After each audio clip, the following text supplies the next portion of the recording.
Bueno, buenas tardes a todos de nuevo. Y a continuación, como acaba de mencionar el doctor Gutiérrez, les voy a hablar de un tema que, en fin, para mí es apasionante y fue el comienzo de toda la investigación que hacemos desde hace 20 años. Afortunadamente, lo que les voy a presentar aquí es ya la traslación de una investigación muy importante a la clínica, a la aplicación clínica, y de alguna forma lo que les voy a traer aquí es cómo se pasa.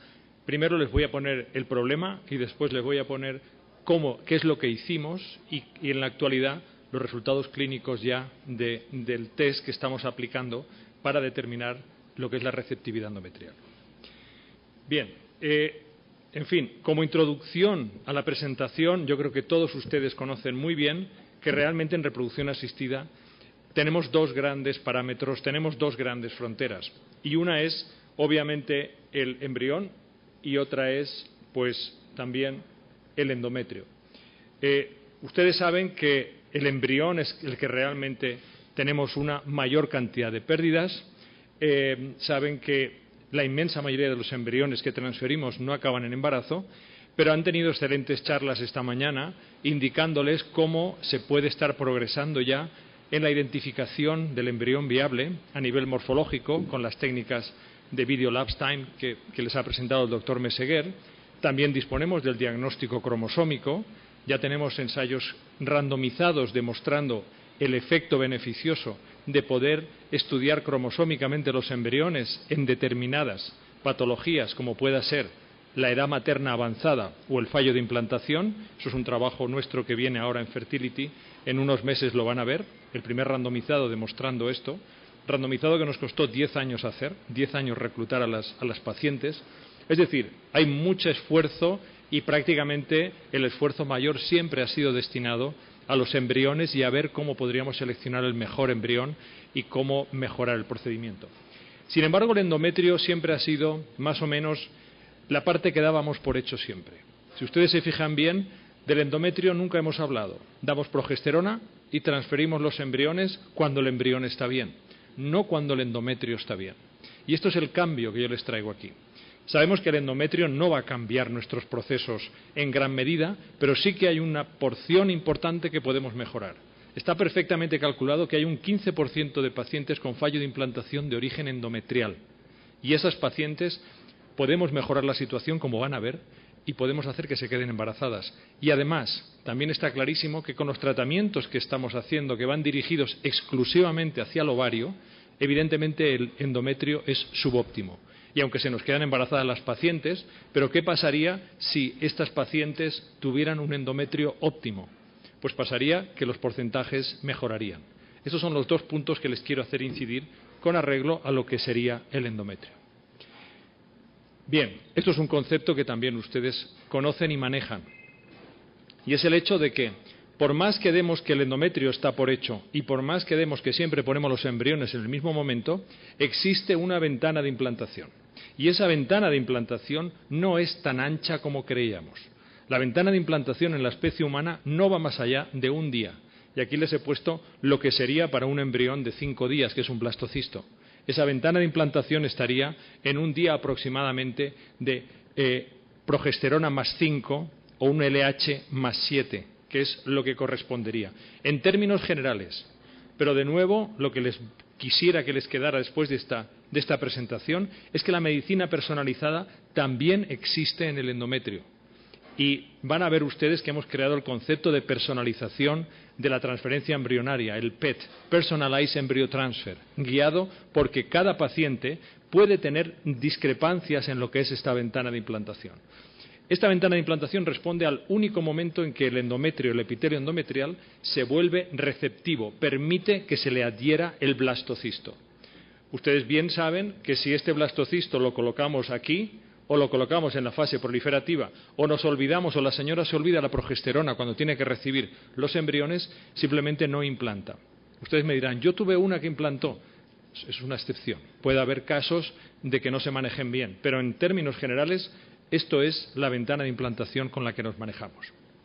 Y esto es fundamental porque si tenemos un endometrio receptivo con una ventana de implantación adecuada, una vez transferimos el embrión, pues va a seguir los pasos lógicos que conocemos, que no les voy a hablar de la parte básica, está publicada y pueden acceder a ella, la parte básica del proceso de aposición, cuando el embrión se coloca enfrente del epitelio endometrial y debe de hacerlo en el lugar adecuado, si no acabaríamos con un embarazo ectópico o con una implantación dentro de la cicatriz anterior de la cesárea, es decir, tiene que hablar y colocarse en el sitio adecuado, que es en la cara posterior, tercio superior del endometrio.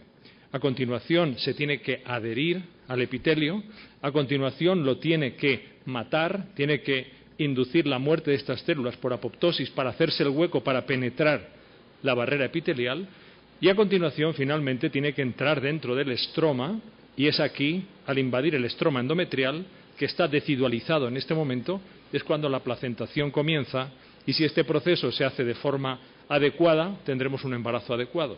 Si este proceso es defectuoso, podemos acabar teniendo preeclampsia en el tercer trimestre y si este proceso es excesivo, la placenta se va a anclar en el miometrio y tendremos precretismos y acretismos placentarios. Por lo tanto, este proceso, que es lo que ocurre al comienzo de la gestación, está guiado porque aquí tengamos una ventana de implantación adecuada y todo pueda comenzar. Si la ventana de implantación, si la receptividad endometrial no es la adecuada, o bien este proceso no comienza y no vemos nada, o bien comienza y se puede hacer defectuoso, acabando en bioquímico o acabando en aborto, que es la consecuencia de un mal comienzo.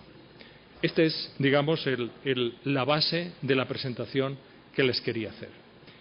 ¿Y qué hacemos por el endometrio nosotros hasta ahora? Pues ustedes lo saben perfectamente. Si tenemos cualquier duda o ante un fallo de implantación, lo primero que vamos a hacer es una histeroscopia. Y en la histeroscopia vamos a corregir problemas. De nuevo, los conocen perfectamente. Vamos a quitar el pólipo submucoso, vamos a quitar un septo, vamos a corregir el endometrio. Todo eso está muy bien. Y después de eso, además, ¿qué se podía hacer? Pues además, antes, y hablo de mi época, no de la actual, tomábamos una biopsia endometrial para hacer los criterios de Noyes y poder decirnos si el endometrio estaba en fase o no estaba en fase, pero también saben que en la actualidad ya no se usa. Nadie lo utiliza porque básicamente no sirve para nada.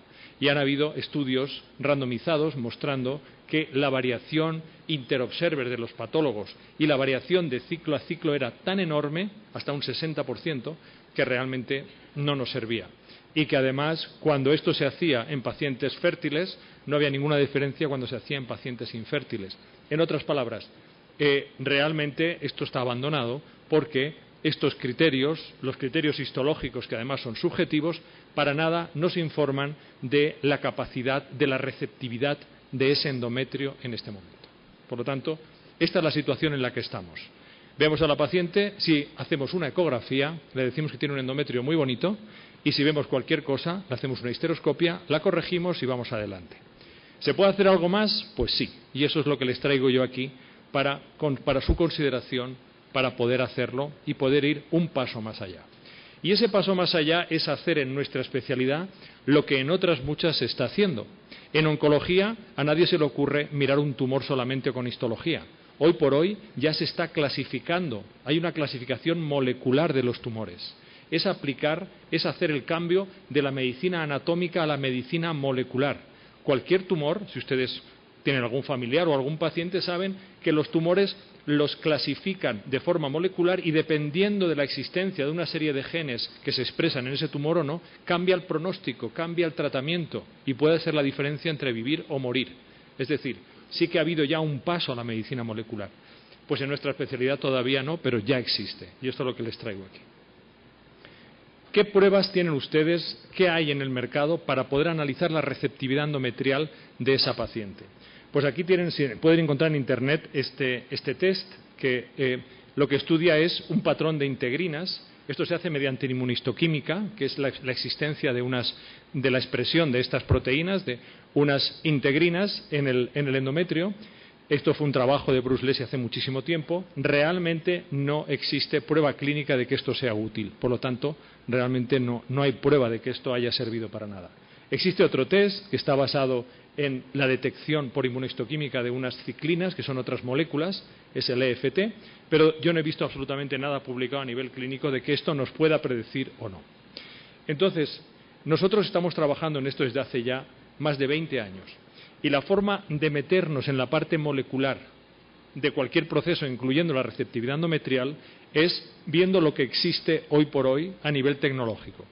Y hoy por hoy podemos estudiar el DNA, podemos estudiar el mRNA, podemos estudiar las proteínas o podemos estudiar los metabolitos. Pues bien, nosotros elegimos estudiar el RNA porque es la forma más evolucionada que existe hoy en día de poder tener información molecular.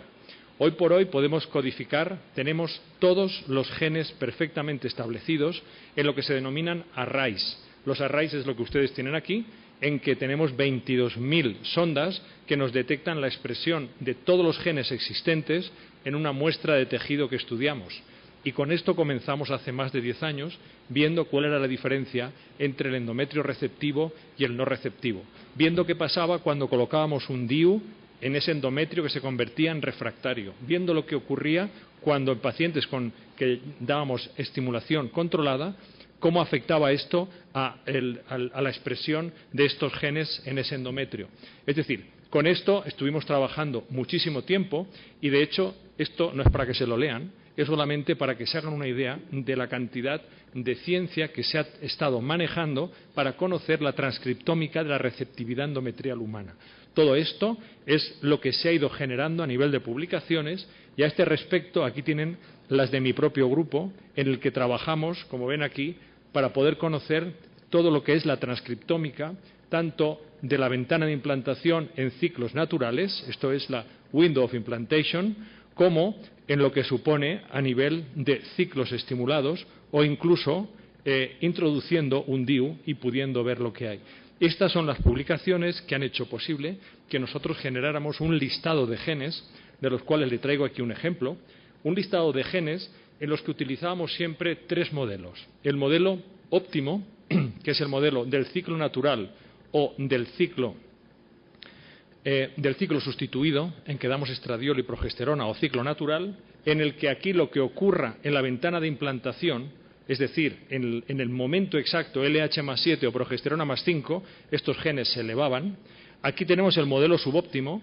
Hemos podido ver y publicar, si ustedes ven en JCM, si ustedes ponen mi nombre y ponen estos datos, verán las publicaciones, hemos podido ver que la receptividad, aquí el perfil era inferior, era subóptimo, y esos mismos genes tenían una expresión opuesta cuando colocábamos un DIU y el endometrio se volvía refractario. Lo mismo con otros genes que tenían una regulación opuesta, down regulados aquí y up regulados aquí. Esto es la forma en la que hemos ido creciendo para crear un array customizado, es decir, un sistema que nos pudiera informar sobre la receptividad endometrial. Esto es lo que se denomina el ERA, Endometrial Receptivity Array, fue publicado en 2011 y aquí lo que hacemos es que nos basamos en la expresión de 238 genes y creamos un array con estos 238 genes que, como van a ver ahora, están acoplados a un predictor que nos dice en qué situación se encuentra ese endometrio. Nosotros partimos aquí de la biopsia endometrial. Tenemos que hacer una biopsia, no hay más remedio. Ahora ya les explicaré que estamos trabajando en la parte de secretómica, trabajando con el líquido endometrial, pero hasta que no esté en marcha, esto es lo que está funcionando ahora.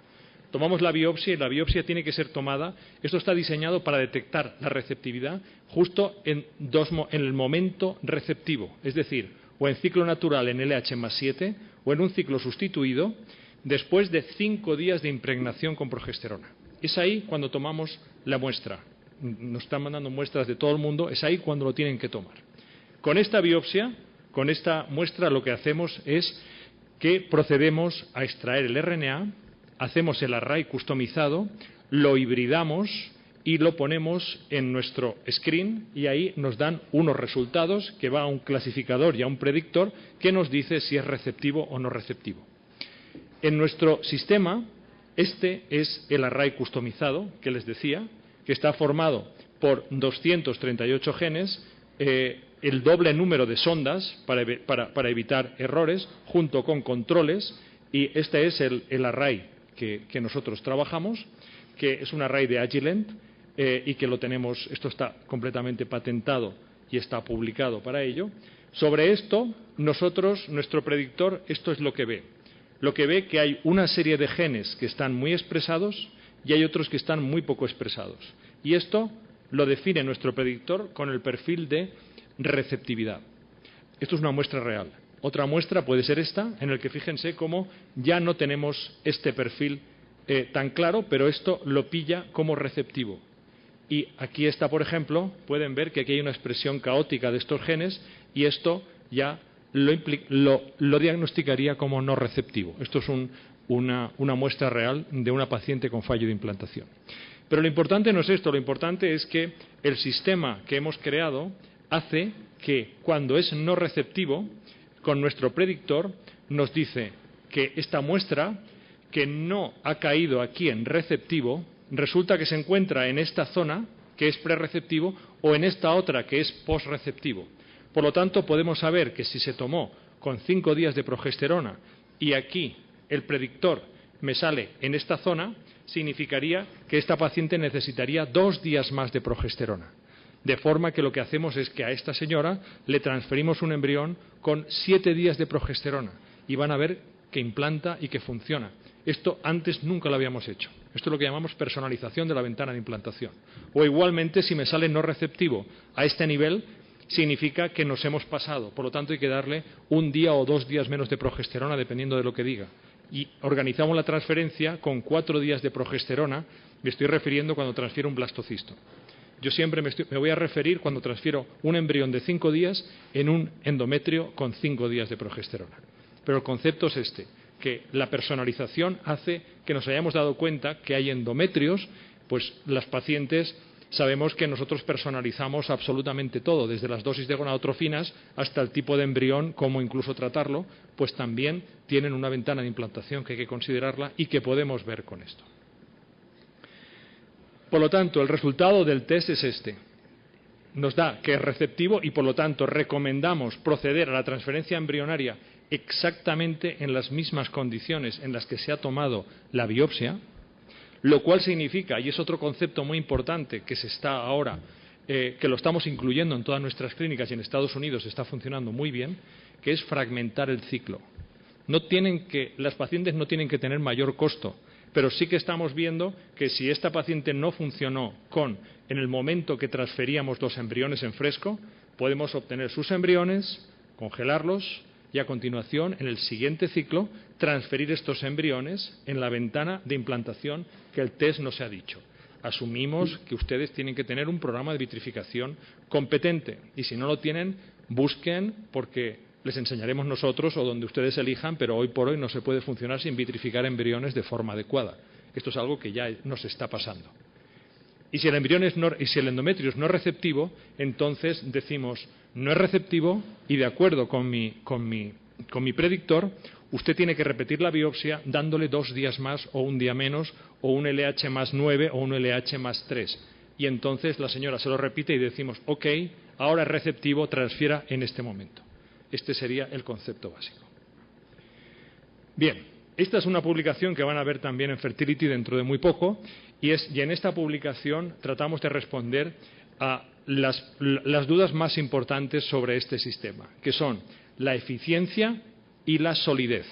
Es decir, no vaya a ser que esto sea igual de ineficiente que la biopsia endometrial y no adelantemos nada. Pues bien, para esto lo que hicimos fue hacer un estudio ciego en el que veíamos cómo el ERA nos clasificaba las biopsias endometriales comparándolo con los criterios de Noyes. Esto en ciego y utilizando los valores de kappa value, que son los valores, digamos, de exactitud. Y comparábamos lo que veía un patólogo, 2 patólogos, los 2 juntos, o simplemente el informe que me daba el ERA, independientemente de la morfología que tuviera la muestra. Como tienen ustedes aquí, en términos generales, la capacidad del ERA fue muy superior en términos de kappa value al resto con un patólogo con los 2 juntos, o sea, el segundo los 2 juntos, o el 0,92 que nos daba con el ERA. Y a nivel de fases del ciclo menstrual, en el único momento en que la biopsia endometrial se mostraba más eficaz que el ERA fue en la fase proliferativa. La parte negra son los aciertos y la parte punteada son los fallos. Fíjense cómo en la parte en el ciclo proliferativo, con la histología se acertaba mejor que con el ERA, había algún fallo, mientras que en las fases en las que realmente nos interesaba, fíjense cómo realmente el ERA era muy superior a la patología tanto con uno o con dos patólogos juntos. Por lo tanto, esto era una prueba de que realmente era superior en términos de decir esa biopsia cuándo había sido tomada, comparándolo, el ERA en que no mirábamos la histología, que comparándolo con uno o dos patólogos. Como le digo, este trabajo está ya aceptado y lo verán. Y a nivel de solidez, el problema que teníamos era, como ven ustedes, en la variación entre los ciclos. En el dataje histológico había hasta un 60% de casos en que primero se decía una cosa y luego se decía otra cosa. Entonces decidimos ver cuál era la solidez de este test.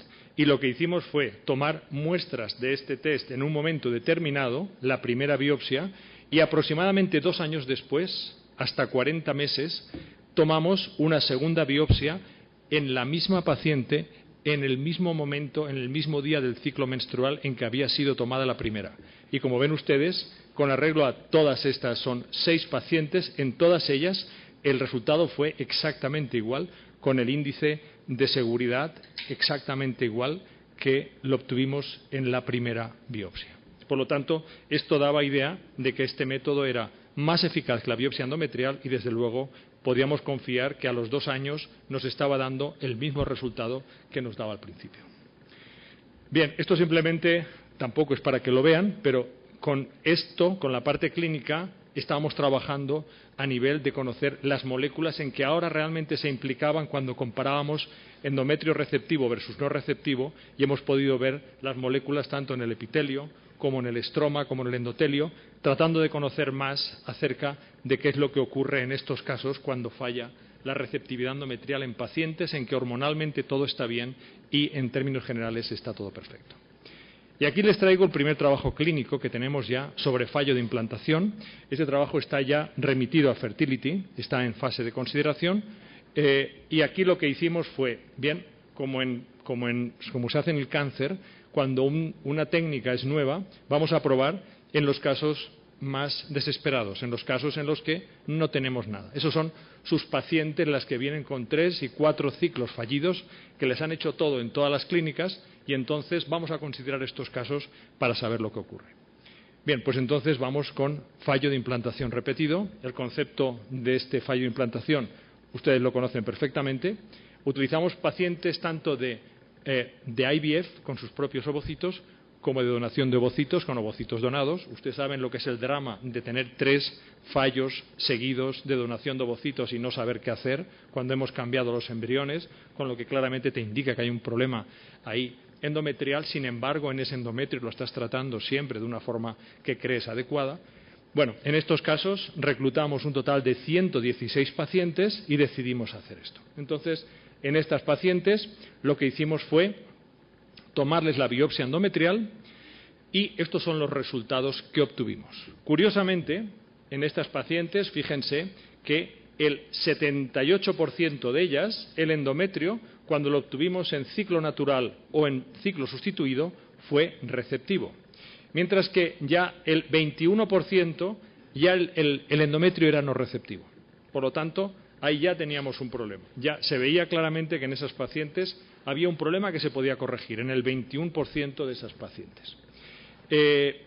Fíjense que el número de ciclos previos que tenía, estamos hablando de casos realmente difíciles, hasta 6 ciclos, sobre todo en las que había salido no receptivo, y 5 ciclos y pico de fallos que teníamos aquí. El porcentaje de las pacientes que tenían donación de ovocitos, fíjense que eran el 35% cuando salían receptivos, pero era el 60% de ellas cuando no eran receptivos, lo que da una idea de que había un problema. Y ahora quiero simplemente que se fijen en la parte de los resultados receptivos. Luego les voy a hablar de los no receptivos. En los receptivos lo que hicimos fue que exactamente lo que les he dicho. Muy bien, esto es receptivo, por lo tanto, continúe adelante con el tratamiento, parta el ciclo, fragmente el ciclo y transfiera los embriones justo exactamente cuando me ha obtenido la muestra. Ciclo natural o sustituido, pero lo haga así.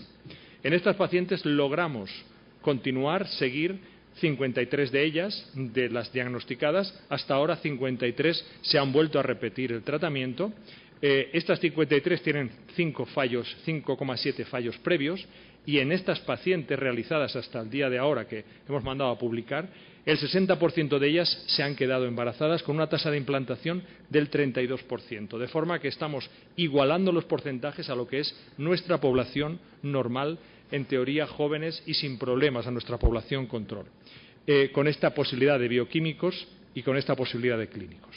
Entonces, la primera pregunta que ustedes, que son muy inteligentes en la audiencia, están haciendo es: bueno, pero yo he oído que al hacer una biopsia endometrial puede ser que esto esté de alguna forma afectando de forma positiva y que el endometrio y que el útero pueda hacer que haya cambiado y que por eso implante. Pues no. Y les digo por qué. Fíjense lo que hicimos. Tomamos en los 6 meses siguientes a realizar el ERA, la biopsia endometrial y el análisis, vimos cuál era el porcentaje de implantación y de embarazo de estas pacientes que volvían a ponerse sus embriones, tanto en el mes 1 como en el mes 6. Esto es el número de pacientes que teníamos, pero fíjense cómo la tasa de embarazo y la tasa de implantación variaba completamente, desde un 23% el primer mes, segundo mes 53, 77%, 33, 33, 50. Es decir, no existe una concentración de tasa de implantación mayor inmediatamente después de la biopsia endometrial. Por lo tanto, asumimos que este efecto en un endometrio receptivo se debe a que estamos centrándonos en donde hemos diagnosticado esto, haciéndolo en un ciclo natural que antes no se había hecho. Y esto es interesante a nivel de endometrio receptivo. Estamos hablando de fallo de implantación. Ojo, estamos hablando de pacientes que ha fallado la implantación aquí 5 veces antes y que obviamente no es un problema del embrión. No estamos hablando ni de 44 años en una paciente con sus propios ovocitos, ni estamos hablando en casos extremos en que sería el embrión el problema. De hecho, muchas de ellas tienen diagnóstico preimplantario hecho para asegurarnos de que los embriones estábamos en condiciones normales y nos referíamos al endometrio. ¿Qué ha pasado con las que nos daban no receptivo? Pues las que nos daban no receptivo, lo que ha pasado es que las pudimos, la mayoría de ellas, ahora ya tenemos más en prerreceptivo, en posreceptivo, pero la mayoría de ellas estaban en una fase prerreceptiva. Por lo tanto, a las pacientes que había fallado les dijimos: hay que repetir el ERA con 2 días más ahora. Y lo hicimos, y sistemáticamente todas las que habíamos detectado no receptivo en la primera fueron a ser receptivas en la segunda. Es decir, aquí tienen el ejemplo, aquí tienen ustedes la lista completa, pero aquí tienen el ejemplo de un caso concreto, que es este caso de nuestra clínica, con este número de historia, en el que en la primera biopsia salió prerreceptivo con 5 días de progesterona, y la segunda biopsia con 7 días, pues nos cayó en receptivo, y le dijimos: adelante con esto. Y de nuevo con esto, pues seguimos aprendiendo acerca de qué es lo que ocurre en las que sí y en las que no, para poder obtener cuáles son las moléculas y sobre todo las vías en las que se comunican, para poder hacer un test todavía más eficaz, concentrándonos ya no solo en 238, sino en muchos menos genes, para poder ser más efectivos. Pero esto será lo siguiente que haremos. Bien, entonces, lo que les traigo es este concepto, que lo vamos a presentar en lo que es la Sociedad Americana dentro de unos meses, que consistiría en el concepto básico de personalización de la ventana de implantación. Es decir, el poder utilizar un test molecular como el que les he hablado, de forma que si sale receptivo vayamos a transferir el embrión en el momento en que lo es, partiendo el ciclo. Lo hacemos habitualmente en Valencia. No hay más costo para la paciente. Ustedes se organizan en sus laboratorios y es hacer lo mismo, pero en 2 meses separados. Pero de esta forma tenemos lo mejor de los ovarios y podemos tener lo mejor del endometrio. No quiero decir que en ciclos estimulados no implanten, sabemos que sí, pero tratamos siempre de mejorar nuestros resultados, que son todavía más evidentes cuando hay un fallo de implantación. Y en las no receptivas lo que hacemos es, en este caso, repetimos para buscar en la ventana de implantación, y cuando ya nos sale receptivas, vamos adelante con la transferencia, lo que se llamaría el PET. Y si son no receptivas todavía, seguimos investigando qué es lo que ocurre. Tenemos casos muy interesantes de anomalías uterinas, de úteros bicornes en el que en un útero sale receptiva y en otro sale no receptiva. Y que transferimos los embriones donde toca y por error transferimos uno en el que no tocaba y cuando es no receptiva no se queda embarazada. Si elegimos el cuerno adecuado, guiado, se queda, si no, no. Tenemos casos de úteros en T, en que hay una alteración clarísima de la ventana de implantación. Es decir, estamos conociendo más y más y estamos viendo que hay causas que pueden justificar que la ventana varíe. Y todavía no sabemos el por qué varía en algunas pacientes sí y en otras no. Pero es un hecho que el momento en que la mujer acepta que el embrión implante no es igual en todas ellas, como habíamos asumido. Y esto es algo que quiero que consideren. Ahora mismo ya estamos trabajando, como les decía, en la siguiente generación, que es obtener el líquido endometrial y poder ver un perfil de moléculas que nos informen igual que el ERA. Esto, si van ustedes a la Sociedad Americana, es un trabajo que lo tenemos, ha sido seleccionado para premio y se presentará el segundo día acerca de cómo podríamos hacer esto. Pero esto está en fase de investigación y veremos si puede sustituir al ERA en este momento o no, pero esto es lo que tenemos a nivel clínico. Por lo tanto, en conclusión, lo que les traía yo ahora con esta presentación es el hecho de que el factor endometrial ahora mismo puede ser estudiado y puede ser estudiado mediante un diagnóstico molecular y que este diagnóstico molecular, este ERA-test, es capaz de diagnosticar este factor endometrial identificando una cosa que es lo único que queremos saber, si ese endometrio es receptivo o no en el momento en que hacemos la biopsia. Que las tasas de embarazo y de implantación hemos demostrado en el grupo de pacientes con fallo de implantación recurrente que pueden normalizarse si realmente seguimos estas guías y que los endometrios no receptivos básicamente tienen una ventana de implantación desplazada, sugiriendo que la personalización de la transferencia embrionaria pudiera solucionar estos problemas de fallo de implantación. Y ahora mismo estamos ya trabajando en lo que es la validación del PET, de esta ventana de implantación, pero ya en la primera visita, ya sin patología. Y para eso lo que hemos diseñado es esto es un randomized clinical trial que estamos realizando en 5 clínicas en todo el mundo, Boston IVF, IBI, Oxford University y un Genera en Italia. Hay 4 clínicas que vamos a introducir aquí, 1.200 pacientes, tanto de FIP como de ovodón, en el que en la primera visita vamos a hacerle la biopsia, vamos a hacer un ERA y vamos a trabajar como si no conociésemos el resultado del ERA, haciendo lo que se llama el ET, la transferencia embrionaria, versus si actuando como si que conociéramos el ERA, personalizando la ventana de implantación con lo que nos dice el ERA. De forma que después de este estudio que está ya avisado por Lancet nos ha mirado el estudio y nos ha dicho adelante, cumple los requisitos, entonces supongo que empezaremos a final de año y con esto podremos ir un paso más allá para poder saber si en primera visita esta técnica podría ser útil o no a nuestras pacientes. Por el momento lo que les he presentado es cuando hay una patología clarísima que se llama fallo de implantación recurrente y esos son los resultados con respecto al fallo de implantación. Y finalmente les traía esto. Si ustedes quieren saber más de endometrio, si quieren saber más de este tipo de cosas, esto es una base de datos gratis, libre, está a su disposición, solo tienen que marcar Endometrial Database y es una base de datos que hemos creado en la Fundación IBI con la Universidad de Valencia y aquí tienen absolutamente todo lo que existe en el endometrio humano. Si ustedes quieren saber lo publicado en ciclos naturales, ciclos estimulados, ciclos sustituidos, endometriosis, etcétera, etcétera, o simplemente les interesa un gen que han oído y que les interesa, lo meten aquí y aquí le darán toda la información que hay con respecto a este gen para que ustedes lo puedan conocer. Esta base de datos está conectada con una base de datos de la NIH que ellos trabajan con endometrio en los animales, ratón, cordero, oveja, y con ambas bases de datos se cubre la información científica de lo que sería el endometrio, pero nosotros estamos centrados en el endometrio humano, obviamente, que es lo que realmente nos ocupa.